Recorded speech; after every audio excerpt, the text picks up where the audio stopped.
Հարավային Կորեայի նորընտիր նախագահ Փարք Գեուն-հայը պաշտոնական այցով գտնվում է Վաշինգտոնում։ Սպիտակ տանը Բարաք Օբամայի հետ ունեցած հանդիպումից հետո ԱՄՆ-ի նախագահը հայտարարել է, թե Միացյալ Նահանգներն ու Հարավային Կորեան պատրաստ են շարունակել Հյուսիսային Կորեայի հետ առկա հակասությունները դիվանագիտական ճանապարհով հարթելու ջանքերը, սակայն դրա համար պաշտոնական Փխենյանը պետք է փոխի ռազմատենչ հռետորաբանությունը։ Իր հերթին հարավկորեացի առաջնորդն ասել է, որ ԱՄՆ Հարավային Կորեա միասնությունը ուժեղ է եւ որ Հյուսիսի ներկայում առկա վարքագծի շարունակելու պարագայում այդ երկրի մեկուսացումը շարունակվելու է։ Հարավային Կորեայի նախագահի գլխավորած պատվիրակությունը ԱՄՆ-ում կլինի 5 օր, այցելությունները նախատեսվում Նյու Յորք, Վաշինգտոն եւ Լոս Անջելես։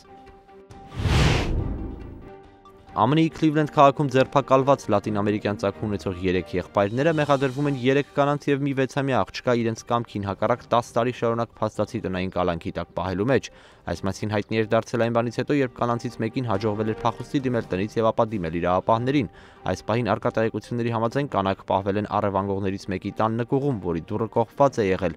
Կանանց առողջական վիճակը գնահատվում է լավ, իսկ առևանգող եղբայրները բանտում են։ Արտասովոր այս հանցագործության մանրամասնությունները պարզելու նպատակով հետաքննություն իրականացնող իրավապահների հարցաքննությունները զոհերի եւ հանցագործների հետ ընթացքի մեջ են։